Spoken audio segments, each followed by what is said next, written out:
Thank you, Arthur Hayen. Appreciate you being here. We're here at Erasmus University in Rotterdam, and I appreciate you taking time to come and talk with us about the alternative payment models that you're familiar with here in the Netherlands.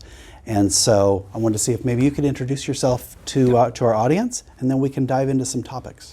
Yeah, so thank you for having me, first of all, and also nice to meet you.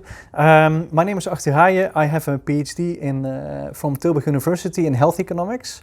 During my PhD, we designed and implemented a new innovative payment model for general practitioners. I think they're called family doctors in the US. And this was a shared savings model, and I think we were one of the first in Europe to design and implement these models. So I designed a kind of new way to pay general practitioners.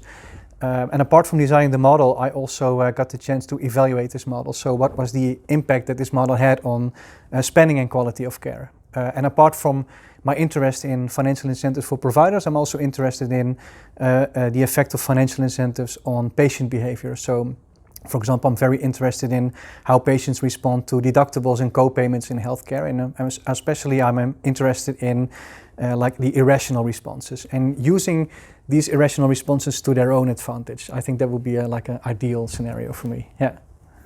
And currently, I work for a health insurance company, Menzis, which is one of the largest health insurance companies in the Netherlands, and I work as an assistant professor at the Leiden University Medical Center.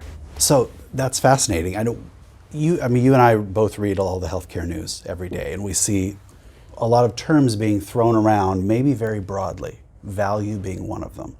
So how would you define value-based care and alternative payments role in it? Yeah, so I think my definition of value-based healthcare kind of follows the definition that was introduced by Marco Porter, I think in 2010, in his paper in the New England Journal of Medicine. And this is basically like how like quality and cost are balanced. So for me, value would mean like I think you can define value more easily by talking about an increase in value. So what would an increase in value mean? And for me, an increase in value would mean that we can do the same for patients but at lower cost, or we can do we can provide more high quality care at similar cost, and maybe also provide higher quality care for just a little bit extra. I think that constitutes value. Well, value I think constitutes different things. So I would say it not only it can like encompass quality of care, but also things like what do I find important in life? Can I participate in society? Well, these kind of things. And also I think it's also important to look at the way it's also important, I think, to look in the way that care providers can provide this care. So aren't they burned out, well, to some extent, and are they having fun while providing care to people? I think that's also something we should take into account, especially in these times during the pandemic. Well, where do alternative payment models come in? I think alternative payment models, they basically have two functions, I think. So the first one is that they incentivize care providers to financially to provide high value care, because you can tailor the incentives that follow from these models to what we think is value. For example, we can say, okay, we give you additional payments when you have increased quality of care for this patient. So that's one. That's a kind of a negative approach to alternative payment models. What I noticed from my work at the health insurance company is that many care providers have this value orientation. They have an intrinsic motivation to provide high value care. But the thing is that they lack the financial resources to provide this kind of care. For example, suppose that there would be like an app on your telephone that helps you getting in touch with your specialist. And this app also makes sure that you don't have to go to the hospital when you have COPD, for example. Well, it costs money to develop and test an app like this. And an alternative payment model can help people it can really help people to make a business case, basically. So it can help people to create an orientation on value, I think. So there are two reasons, I think, how alternative payment models can help to create value in healthcare. Yeah. So given that, can you talk us through the design of that general practitioner model and at least the beginnings of the evaluation, although we can also unpack a lot more detail on evaluation later? Yeah. So the design, I think there will be a very long answer because it's a very big model. But basically, what we did is that we kind of defined 5 building blocks, and I think these building blocks kind of generalize to other payment models as well, because we're talking here about a shared savings model. And the basic idea is that we hold a GP financially accountable for healthcare spending. So healthcare spending not only in his own practice, but also outside of his practice. Maybe it's also good for the people from the US to understand that the Dutch healthcare system is quite fragmented. So we have a GP practice, we have a hospital, we have a pharmacist, and we have a laboratory. And basically what we did under this shared savings model is that we hold a GP financially accountable for spending also in other domains of healthcare. And we did this because in the Dutch healthcare system, GPs play a central role. So if you have complaints, the first person you visit is a GP, and a GP decides on follow-up care. So GPs in the Netherlands, they act as gatekeepers to healthcare. So you need a GP referral, otherwise you're not able to visit a specialist, for example. You cannot go to a pharmacist without a recipe from the GP. So a GP kind of has a big influence on follow-up expenditures, but in the way in which we currently pay our GP, so I mean with this before the implementation of the shared savings model. So in the way we used to pay our GP, like traditionally, GPs were not really incentivized to take the impact of their actions on other domains of healthcare into account. So that's why we introduced the shared savings model, because then we say, okay, if you realized savings in spending in hospitals, at the pharmacist, then you get part of these savings back from the health insurer, and you can use these funds to reinvest in your own practice. So, well, that's the general idea behind the shared savings model. We had like 5 different building blocks. The first one is that we had to define the population of patients that we added into this contract. Well, in the Netherlands, we have the system in which you actively register with a GP. I think you also have this in the US, in some systems at least.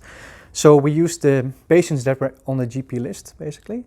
Then we had to decide about which type of services we would include in the contract. Well, we simply didn't know what kind of choice to make here because we were the first to make this model.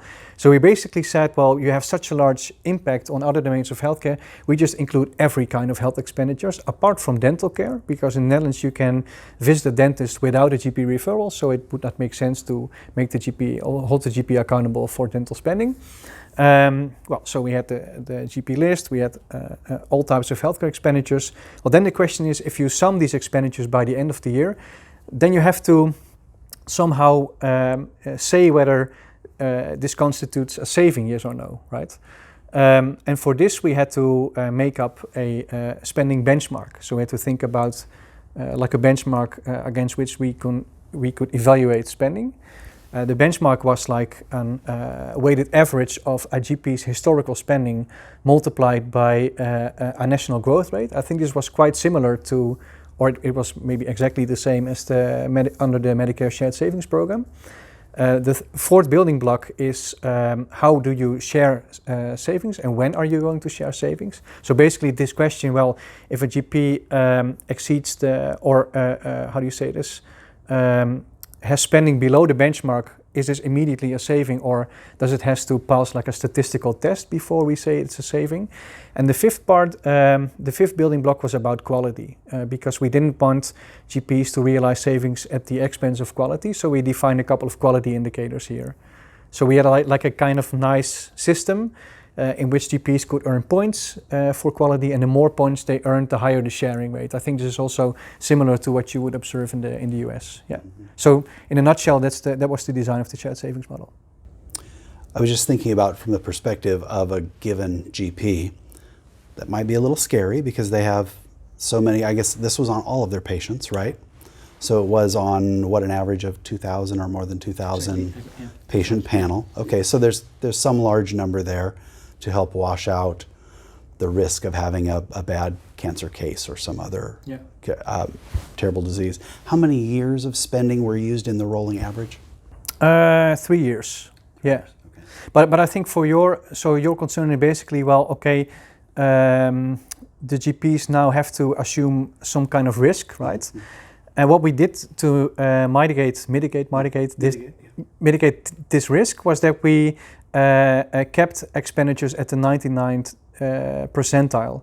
So spending in excess of this 99th percentile was simply kept to this level, because we also in the data, because I of course I studied the claims data quite in detail, and there were some people who had like spending of 1 million euros, so like $1 million I would say, and the thing is, if you have like 2 of these patients in your practice, it's very difficult to predict with case mix information who's going to have these expenditures. Otherwise, we could simply do some econometric techniques here.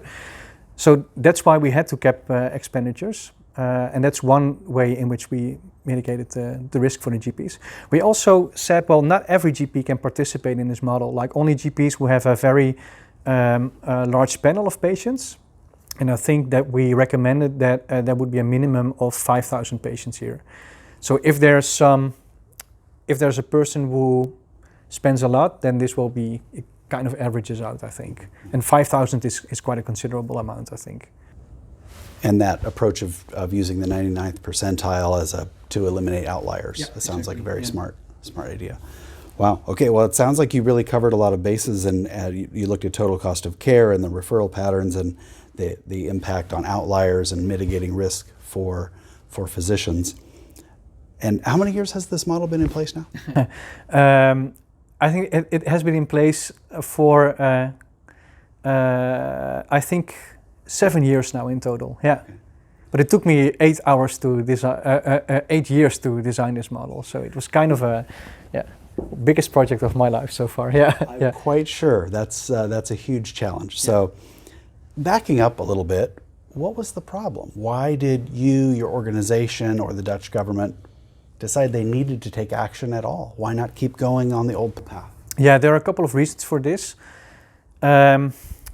So one of the reasons was that at the same time, there was like this new organization, this new organizational form in GP, in the organization of GP care. So previously GPs used to operate like single-handedly, so they just had practices all by themselves. And I think in the 1990s we started to see like new organizational forms. So first we had like group practices. You have also these group practices in the US, but suddenly there were some what we call integrated primary care centers that evolved, and these were like centers in which multiple disciplines were collaborating together. And there was lots of room and lots of ideas for substitution in here. And basically the GPs themselves said, well, okay, we are very strong in the Netherlands, we have this organizational form. We think it's reasonable that we get part of the savings that we realize in other domains of healthcare. We think it's reasonable to ask this from the health insurer, and we can use this money to make ourselves even stronger and to realize even more savings. So I think that was the main argument that I heard in 2008 or 2010. But what we also noticed is, well basically the way in which we pay GPs is not really congruent with what we want from them. And this is a problem this is a reason that I hear more often. So if you ask this for the GPs that I worked with, the main argument was, well, we are doing things differently, we believe in our business model, and if you give us a part of the savings, we can grow even stronger. But at a national level, there was more like a concern that the way in which we pay our care providers doesn't really incentivize them to increase value. So now you also see these kind of models for different domains of healthcare. So there were like basically 2 arguments in favor of these models. Yeah. So largely provider-driven. They're lobbying, negotiating, saying, we're bringing value, we want some of it. Exactly, yeah. And some of the national government recognizing that we could also get a little better outcome for the money being spent. Yeah. This is very interesting, because I think, well, everybody thinks that the health insurers kind of impose these models on care providers, but what I see while working at a health insurance company is that these ideas originally originate in healthcare providers, basically. So they come up with these kind of ideas, and then we start reading about these models, and then we think, okay, well maybe this is an interesting deal for us. Yeah. And I think the role of the government is to make sure that we can create those changes, but because we have to, well, okay, yeah, it's kind of simple, but how do you pay shared savings to a GP? How do you do this? Do you then create a bill or something, and which code do you put on the bill? And so our government can really help us in making this possible. Yeah. Well, that's one of the things I wanted to ask about. You talked about the role of government. Were there regulatory concerns, maybe anti-competitive or collusion concerns? So these are some things we see in the U.S. where policy needs to change to enable this kind of collaboration. In another industry, we might call it collusion and make it illegal. But what were there some structural things that had to change to make this vision happen? Yeah. So one very kind of funny thing here is in the Netherlands there's kind of this. I'm not totally sure because I don't have this background in law, but you can only as a health insurer pay for healthcare, right? And a shared saving, by definition, is a payment for healthcare that hasn't been delivered. So how do you know? So that's something that we had to tackle here. And at some point in time, the people at the government simply gave permission to do so. So I think this is one of the things that was quite difficult, I think, because it's a totally new way of thinking. As for anti-competitive, so the thing here is that's also quite interesting because you have a GP, and a GP basically concludes or has to conclude contracts with, say, 4 or 5 or 6 different health insurance companies. And suppose that we have a shared savings contract with a GP, then ideally you want that this GP also concludes shared savings contracts with other health insurance, because otherwise a GP will be kind of targeted by 4 or 5 different incentives, and that's not, at some point it becomes too much and you just start doing what you want anyway, right? But at the other point, so the other thing here is that I think designing a shared savings model is also a competitive advantage for a health insurance company. So we kind of had to find a balance here. So I think our solution here was to talk about the shared savings model with other health insurance companies. So, okay, in general, a shared savings model looks like this and this and this, but I didn't tell them anything about the exact statistical techniques that I use to identify savings. Well, these kind of things I think health insurers should work on themselves, I think, yeah. So, another element of the structural part, I'm thinking, is data. Yeah. So, often we think electronic health records or some claims data flowing. Analytic capabilities. Not every organization has strong capabilities, as well as I think you've alluded already to the issue of the quality metrics, but assessing the metrics using data. So what was necessary to make that practical? Were all the pieces already there, or was some new invention needed? Yeah, I think we can. This is, I think, the main point that we should improve on in the coming years. Like I said in the beginning, we deemed not every GP practice capable of participating in the shared savings program. And one of the requirements that we had was that as a GP you should be able to analyze or at least understand data analytics. So we worked together with Artsen. This is a very large Dutch organization of integrated primary care centers. And they, for example, they had their own analysts. So they could really analyze what was going on and where they could improve. But I think for many GPs this is really a problem because they don't really have the capabilities to understand the statistical techniques that we use, for example, or they are also not capable of performing benchmark analyses themselves. Another problem is that GPs also don't have information about their competitors. And these competitors, of course, make up the benchmark. So it's not really clear for a GP how they can improve to realize savings. So I think this is one of the main challenges. And there are, of course, data sources available, but these data sets are rather aggregated. So then you really see at the level of the GP, like, for example, my spending on specialist care is like €2,000. My competitor is spending €1,800. But how can I improve? You know. So I think this is very difficult. Still, it's very difficult. Now, as an insurer, Yeah. you have that data. Do you do consultations with those providers to help educate them what they can do to help save everyone money? Yeah, so ideally we should do this, and I think we can, but we have also, and this always a bit problematic, we have also lots of other topics that we should work on at the same time. So I think in the future we should have more eye for this, or how you say this. We should have, or we should pay more attention to this problem actually, and work help GPs a little bit more with this. What we do, however, is that we share some data sets, some aggregated data sets. But one of the, I think one of the biggest concerns here is the GDPR. So I think you also have this in the US, of course.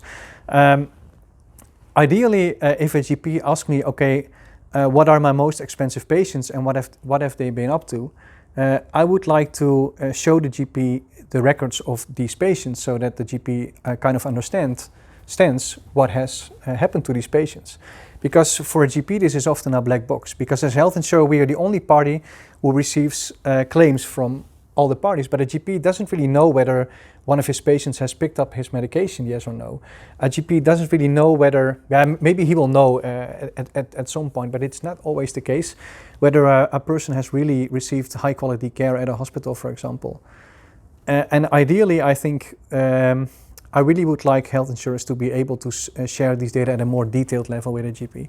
Because we have to keep it secret, the GP has to keep it secret. I don't see a problem with this. The thing here is that in our version of the GDPR, because countries are basically allowed to give their own interpretation, the task of health insurers and also the things that they can do with these data, they are kind of listed exhaustively. So then you really have to, have a good reason why you're sharing these individual data. And for us, it's a bit tricky because if we make a mistake in this respect, then we get a fine. So, yeah, I think this is one of the biggest barriers for us. And I think internationally, there's a lot of discussion about the limitations of claims data versus the medical chart data. Yeah. So you've had to, I assume, choose metrics, quality metrics, spending metrics that can be assessed using claims data. The clinician has a lot more detail about the patient's condition that aren't required to go into a claim. So are there data that you're missing or that you had to work around when you developed this that exist if you had access to? Maybe our friends in Great Britain with their national NHS and their EHR system, maybe they have it. You know, maybe a big system like a Kaiser Permanente or a huge US system maybe has all of that. Yeah. But when your claims are separate from your medical chart, some disconnect. Yeah, exactly, because we don't have this integrated system.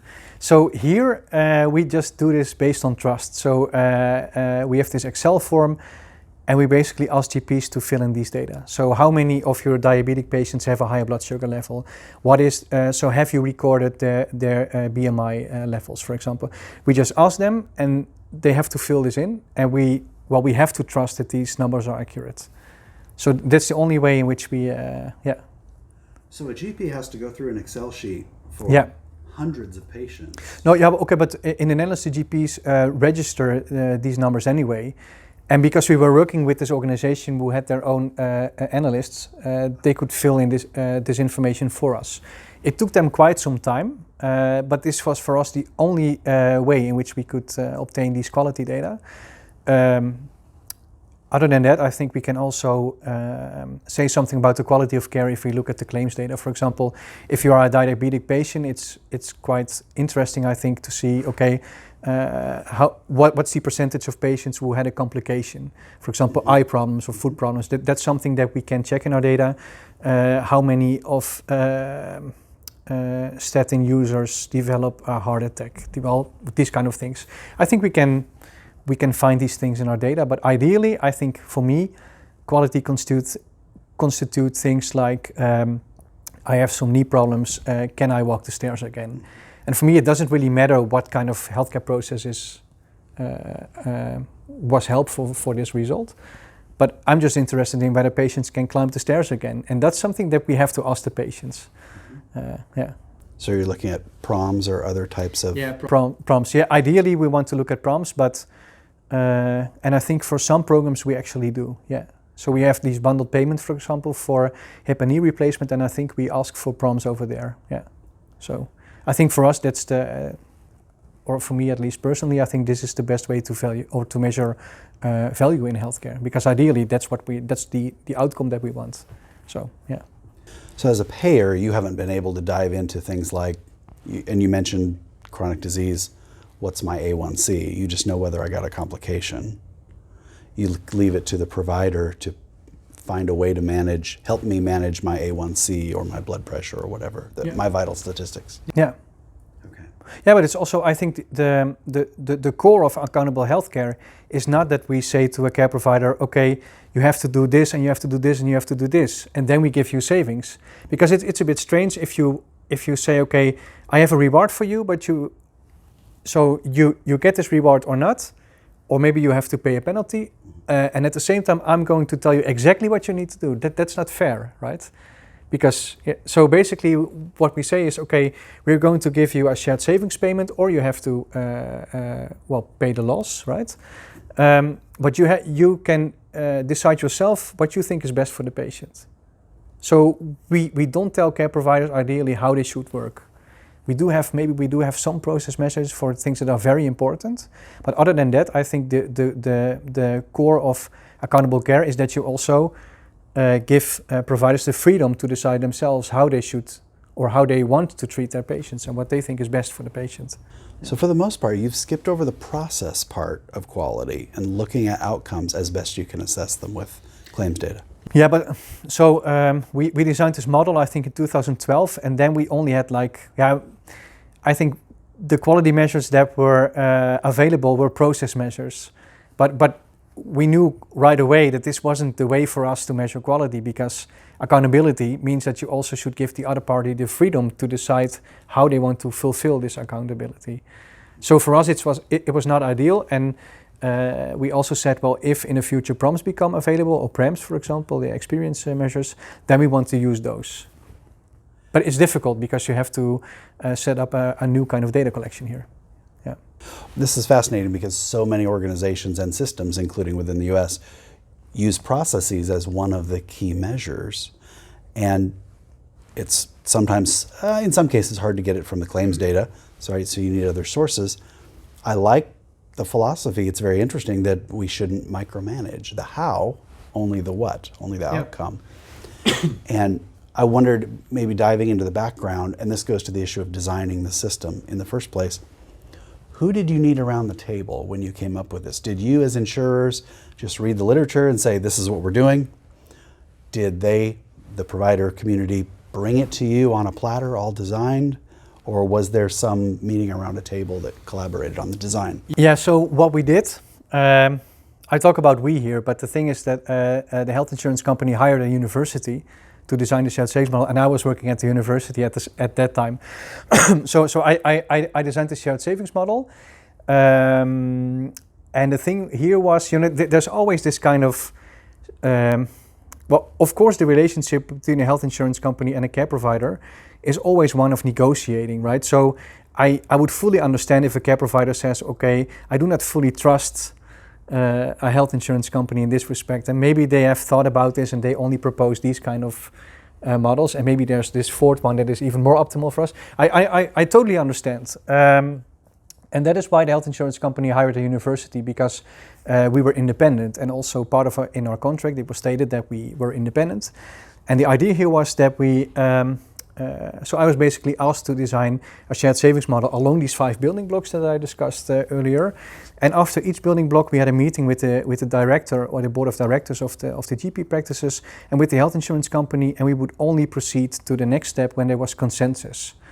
And the nice thing, so we basically chose to, in each chapter, we gave every design option that we could think of and discussed the pros and cons of this design option. And actually, the funny thing is that what the document that was kind of helpful to us were the final rules that were issued by the Centers for Medicare and Medicaid Services, because they had this huge they had this huge document with all kinds of design options and pros and cons, and we kind of used these kind of documents in a discussion that we had with our care providers. There are rules on what the ACO model Or Sorry? the CMS rules for what? The CMS rules for the Medicare Shared Savings Program. Yeah. For the ACO. For the ACOs. Yeah. Yeah. Yeah. Okay. And then I think so. So we only proceeded when there was consensus. I think this was particularly important for the creation of when creating the quality indicators, because there was this concern in the literature that if you design financial incentives, that this could crowd out intrinsic motivation. And then at some point we said, okay, but I just looked into the literature of psychology, and then they said, well, if you determine the goals jointly with a care provider, or at least with a person that to which you target the financial incentives, then you can bring back this intrinsic motivation. So we used financial incentives, true, but we said, okay, but we want you to realize this, this, and this, and we determined the goals jointly with the care providers here in this case. And I think this is a nice way to make sure that financial incentives do not crowd intrinsic motivation, because we find similar things important, and we just use financial incentives to make sure that an orientation on these things becomes profitable again, rewarding, I think is a better term here. Yeah, yeah. Explain that a little bit more about the process measures versus outcome and how that plays in with the payments. Yeah. We thought it was quite unfair if we hold care providers accountable for the consequences of their actions, like in terms of, we wanted to give them a part of the savings, or they had to pay back, It's kind of strange if you hold them accountable for the consequences of their actions and at the same time use process measures, because then you also tell them what kind of actions they have to do. And this is kind of strange, because you hold them accountable for the consequences and you tell them what to do. So that's why we didn't want to use process measures anymore, and only like outcome measures or prompts, for example. So, yeah. That will be very interesting, I think, globally for the community to hear about. And it leads perfectly to my next question, which is evaluation. Mm-hmm. So what have you done to know how this has worked, and then how will you evaluate more moving forward? Yeah, I think we evaluated this model quite rigorously, I think. So we did a couple of evaluations. The first one is, of course, to just calculate whether they have realized savings, yes or no, but this was something we had to do because of the contract. And then many people think, well, if care providers have realized savings, then this is the same as, I'm not sure how I should say this, but if providers have earned savings, it is not the same as saying that they have realized savings. You understand? Because we evaluate our spending against a benchmark, but this benchmark is not an econometric or statistical benchmark. It is a benchmark that we have negotiated with a care provider. And it's not the same as saying that they have realized savings in an economic or an econometric sense, or an empirical sense. So what we did is that we also empirically evaluated the impact of the shared savings model on healthcare expenditures. And what we wanted to know, so the empirical question here was, is there a causal link between implementing our shared savings model and healthcare expenditures? So what we did here was that we used a difference in differences design to isolate the effect of the program on healthcare expenditures. And we found a very strong causal link of the program as well. So not only did the providers got shared savings payments, but they also realized savings in an econometric sense, in a statistical sense. The effect that we found was, we found that in its first year, savings were reduced, the healthcare expenditures were reduced by 1.5%. So I think the estimate was somewhere between 1.5 and 3.5%. Kind of depends on the control group that you use. Like it's always the case. And we didn't find a structural impact on quality. So some indicators went up, some went down, but there wasn't really a story behind this. So that led us to conclude that there was this increase in value, because basically the people were just as satisfied as before. At some point, or at least with respect to some indicators, they were more satisfied. But in general, I didn't really saw this statistical difference before and after. But there was this great reduction in healthcare expenditures while quality remained the same. So that led us to conclude that there was a causal impact of the shared savings model on healthcare expenditures. The nice thing also here was that we also split the effect. So we kind of studied this for each GP individually. So it was not like that there was one GP who realized savings, but all AGPs realized savings. So this really helped us in establishing this causal link, because every GP that was participating had the shared savings effect. So, yeah. How many physicians were involved? 8, yeah. So it was in one group, basically? Yeah, so it was eight GPs, and these GPs were working in 3 different practices. And every GP has realized savings. And in total, I think they took care of or they provided care to over 15,000 Menzis insured. Yeah. Okay. And what area of the country were they? It's in the eastern part of the Netherlands, in a city called Enschede. I don't know if you know the city of Enschede, but it has I think it has 160,000 inhabitants. So in the eastern part of the Netherlands. And then the question, of course, is always do these results generalize to different parts of the country? This is something that we simply don't know, because in the Netherlands there's quite this difference. There are quite some differences between context and also in culture, I think. So the people that live in the eastern part of the Netherlands, they are very different in terms of preferences for healthcare when you would compare them to people in the western part of the Netherlands.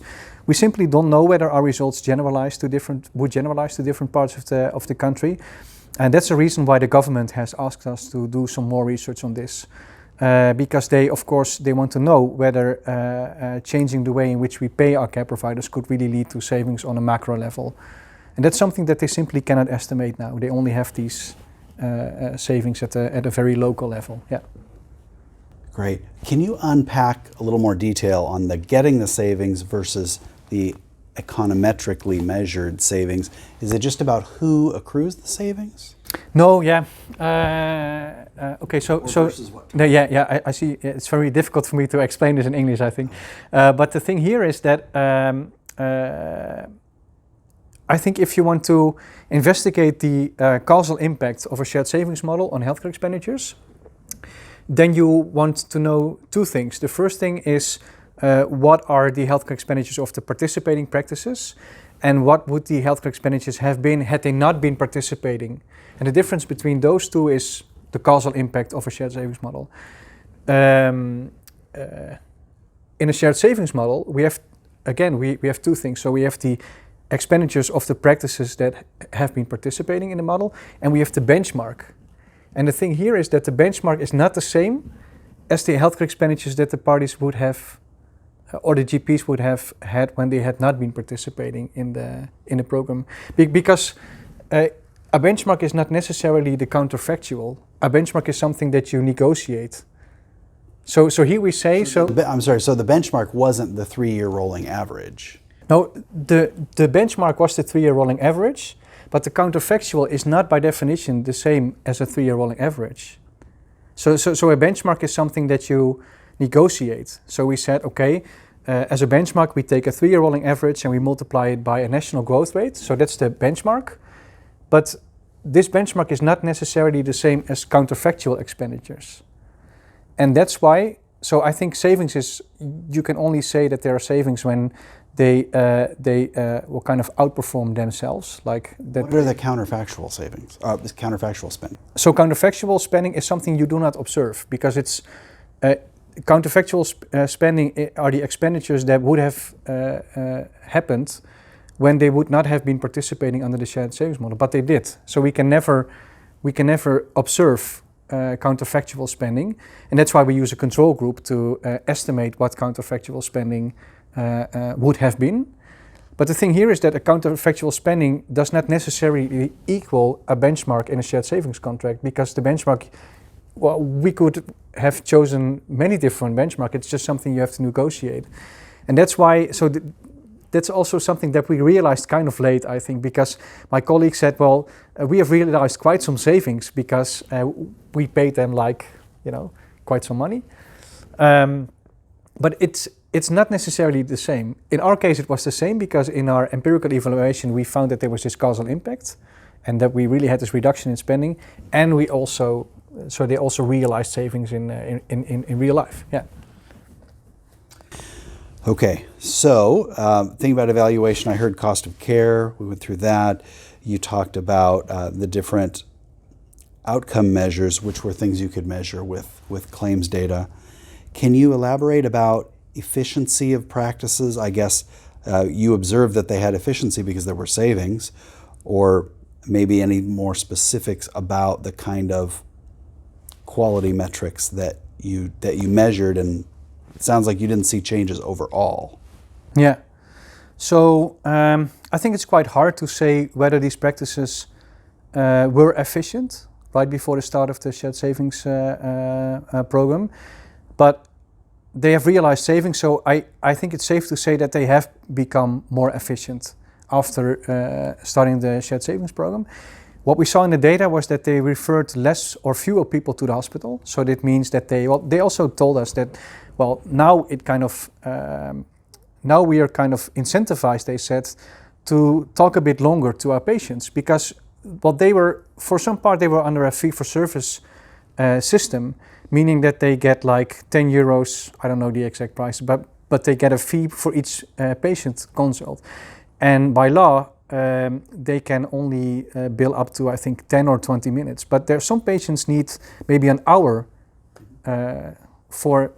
before that they are convinced that they should not go to specialist care. In this system of shared savings, our GP is now incentivized to just talk an hour with these patients. So in that sense, well, in their practices, they didn't become more efficient because they now talk maybe 60 minutes with a patient instead of 10 minutes. But overall, I think it has increased efficiency. They also, I think, they also implemented some e-health applications. So, for example, they could talk with specialists during consults. Or just simply ask a specialist, well, this patient has this kind of skin problems. Here's a picture. Do I have to send this patient to you, yes or no? Well, these kind of things that they now kind of implemented. They also, and I found this a very nice story, they also implemented a kind of a team of physicians that would visit old people at their houses. And the story here was, aren't you coming to the GP because you're healthy, or aren't you coming to the GP because you're too sick, right? And they just, used the funding that we gave them to set up these kind of teams. So I think, well, this really made them more efficient. Yeah.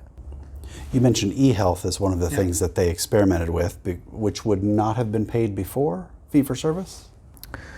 Well, it depends on your contract with the health insurance company, because we have some room to pay for these consults. So I think there are two types. If we can give a fee for each electronic consult, but we can also say something, or we can also arrange something like, okay, we really like this application. For every patient in your practice, we pay like 15 cents every quarter, and with this money you can maintain this system. The thing here is, it costs money to design such a system, or to design an application, and you cannot really finish your business case here, because if you go to the bank and you say, okay, I need $100,000 to design the system, then the bank, of course, will ask, well, how are you going to repay the loan? And if the GP then says, well, I don't know, but I know that the health insurer benefits a lot, then you will never get the loan. But if a GP can say, okay, the health insurer benefits a lot, and he will give me part of the savings, then you can finish your business case, because then you can say, well, in 2 years I will have repaid my loan, or maybe 10 years. Yeah. Did you see these new financial incentives causing them to take any other innovative approaches? Yeah, actually many. I don't recall them all, because well, my job at a health insurance company is now Analyst, so unfortunately, I'm not visiting them too often anymore. But I really saw like that the prospect of being able to receive part of the savings really stimulated them to think about new ways of organizing care. I also have to say, well, the party that we worked with, Arts en Zorg, they are already quite innovative, I would say. So I think they would have also made quite some improvements without the prospect of receiving savings, because they're quite smart and they do lots of new innovative stuff. I think they're one of the first now to host a completely digital GP. So they're doing quite some innovative things over here. But I think this really helps them also. Yeah. Sometimes the old ways of paying are disincentives. Yeah, totally. Yeah. You've removed a lot of those barriers. Yeah. Whether it's the 60-minute consult instead of a 20, or the home visits, you bring the issue of risk. Yeah. So was there any risk adjustment for payments? I could see a given physician saying, hey, this isn't fair, I have sicker patients. Yeah, totally. Yeah. So this is, I think, one of the most important parts of the design, because we also know from behavioral economics and also the more traditional economics that if there's lots of risk, that this lowers the strength of the incentive, because you don't, especially I think uncertainty. That's also something you need to minimize. I think what we did here is that we used quite some extensive case mix techniques here. So, for example, the benchmark was completely case mix adjusted, in the sense that, so I said that we use this 3-year rolling average and we multiply it with a national growth rate. That means that you have basically 5 patient populations. So 3 historic patient populations, but it might be the case that these patient populations do not resemble the current population. So one of the first steps that we took was that we made sure that using statistical techniques, these historical populations were now looking. So we kind of rescaled the healthcare expenditures such that they would resemble the current population. I'm not sure if I explained this correctly. And we did the same for the 2 other populations that we used to compile the national growth rate. So we really made sure that these 5 populations that we used were rescaled in a way such that they resembled the population of the GP. Yeah. Did that involve discussion with the GP group as well, so that they were on board and in agreement with the algorithm you used? Yeah, because so we really had a discussion with them on about the variables that we would include in this model. Of course, nobody raises concerns if you want to correct for age and gender differences, chronic illnesses, etc. But I think the interesting thing here is that you also can adjust for too much. For example, if you adjust for diabetes, for example, if patients develop diabetes in a performance year, then you don't really give GPs an incentive to prevent this from happening. So I would be totally in favor of correcting for diabetes before the start of the shared savings model. But after that, ideally I would like to stop adjusting for this. So there will be an additional incentive, but also an additional payoff if you make sure that this patient doesn't develop diabetes. And then you can also earn more savings, and with the prospect of receiving savings again, you can say, okay, well, I start a running group, or I do this, or I do this. Anything yeah. So case mix adjustment is also a very important part of your design model. You should not correct for everything. You should only correct for things that cannot be influenced by the GPA anymore. So this is age and gender, for example. Maybe socioeconomic status as well. I think that could be important. Sometimes it's not important. It turns out not to be important. Sometimes it is. And also medical history. But ideally, you do not want to adjust for things that happen when the contract has already started, because you want to incentivize GPs to make sure that people remain healthy. That's also an incentive that was lacking in the system to some extent. Did you or they, or their analytics team, have any approach to trying to identify people who are at risk to develop those conditions so they could focus prevention on them?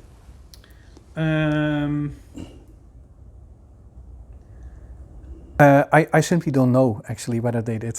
With claims data, you probably don't have the information. Oh, so of course they knew whether somebody was at risk of developing diabetes, but I simply don't know whether they have. I don't think that they had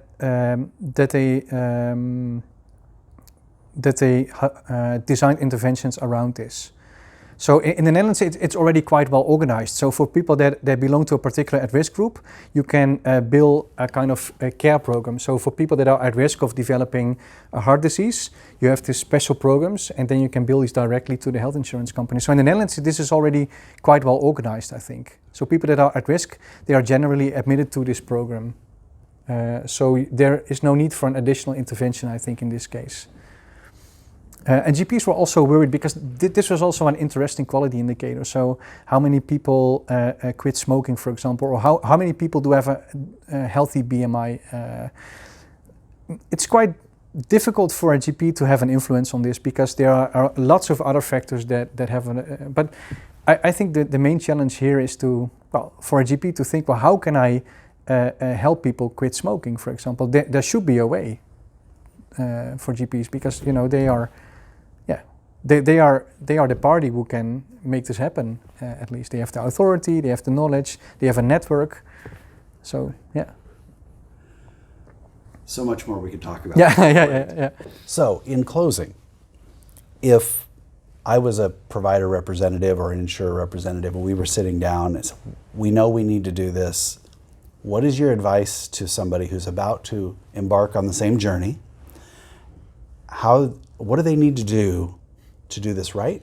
And what do they need to do, equally important, what must they ensure they don't do, mistakes that they could stumble onto? Yeah, okay. Well, let's start with the mistakes, I think. So I think the main mistake, and I've seen this many times, is that you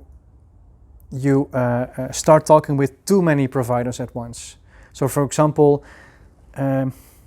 I think one of the biggest mistakes health insurers can make nowadays is that they say, well, we understand these incentives, we know how these incentives work, so let's start with a bigger project now. But the thing is that care providers are not, so they might know about these incentives, but they are not used to work under these incentives. So I think key here is to start small. So for example, something that I always say in my organization, why not we only talk with a GP? And if a GP then is comfortable with working under these incentives, then we should talk with a hospital, and then we should maybe talk with the municipality, for example. And what often goes wrong is that right at the start of the project, you have a care provider, or you have a general practitioner, you have a hospital, you have the nursing home, and they all have different interests, of course. For a hospital, it can be very threatening to work under a shared savings model because at the same time, you might also have this ambition to be the best hospital in this area or the best hospital when it comes to this treatment. This goal is a bit at odds maybe with what we want from care providers under a shared savings model. So I think you should first start with a GP and then you should involve other parties, because then you can say, okay, you have to collaborate with us because you see this model is already running, and well, otherwise you're missing the boat here, right? So I think the biggest mistake you can make is to involve too many parties. And I think for almost every initiative that I witnessed where too many parties were involved, it never got implemented. So I think this is the main mistake that you can make. And you don't involve 15 GPs, meaning different entities. Yeah, because they all have different kind of interests here, and they also don't have the same agendas.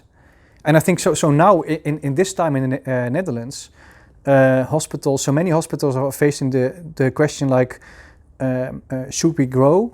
Yes or no? And how should we grow? Do we have enough funds to grow, etc.? And now is a good time to talk about shared savings because, and also shared savings where GPs already have started, because this information tells us what hospitals can skip actually.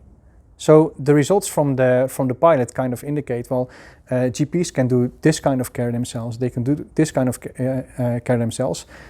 That means that the hospital doesn't have to do it anymore, and this can give a hospital some nice information on how they can grow and where they can get the funds to grow, for example.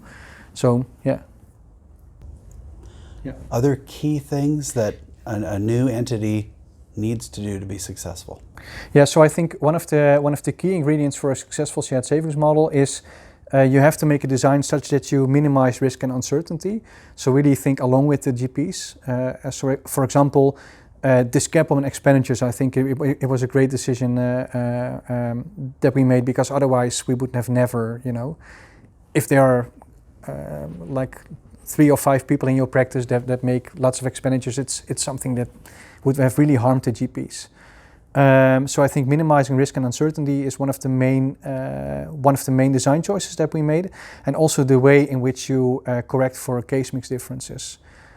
So in common parlance, case mix adjustment means that you filter case mix out of your estimate, but here we have to do it the other way around. In that sense, we have to calculate things with this particular or for this particular case mix. And I think the way in which you adjust for case mix, also including the discussion that we had on should I include chronic illnesses, yes or no, and should it be like current diseases, yes or no, I think this is also a very important design choice. One other key lesson that we learned is don't introduce risk too soon or too fast, like financial risk, because this is also a big trap, I think. As a health insurer, we tested this model with this group of primary care centers. So as a health insurer, we know how a shared savings model works. Then we go to a different practices, and we are kind of used to a shared savings model. So we go to a different practice and we say, okay, now let's do shared savings and losses. But this practice doesn't have any experience working under a shared savings program. So I think we should be really careful to not implement these kind of models too fast, actually. Because otherwise you run the risk that we also know that people are risk averse. If you introduce financial risk too soon, they will become more risk-seeking in order to prevent a loss. That's also one of the main lessons in behavioral economics. And then they will start implementing all kind of interventions that might be risky. So there might be a small, risk of a great payoff, but there's also a risk that things will become worse, actually. So maybe I think the best thing here is to maybe start the first year not by giving savings, but say, okay, I will simply calculate it, and then you can see the result, and you can learn about your weak spots and your strengths. The next year, we experiment with a shared savings model. The third year, we're going to add a losses agreement in exchange for a higher sharing rate. And then in the fifth year, we can maybe implement a kind of budget, I would say. Yeah. So gradually increase the risk and not start with a high risk contract at once. Yeah. That makes a lot of sense. On the risk adjustment, did you use some off-the-shelf risk adjustment tool or develop a risk adjustment algorithm yourselves? We developed it ourselves, yeah. So we just ran a regression model. Well, there are kind of common techniques to do this, but we developed it ourselves, based on our own data, of course. So we had to develop it ourselves. Of course, we looked at the variables that were used in other models, but they're already, by definition, there's a great agreement because we are basically using the same data. So of course we would also use age and gender. Of course we also use socioeconomic status. Well, these kind of things, because we're using the same variables actually. So So we had to design it ourselves. Yeah. Thank you so much, Arthur. This has been a fantastic discussion, and I know there will be a lot here for many folks all around the world to learn from. So we appreciate your time so much. Thank you. Yeah.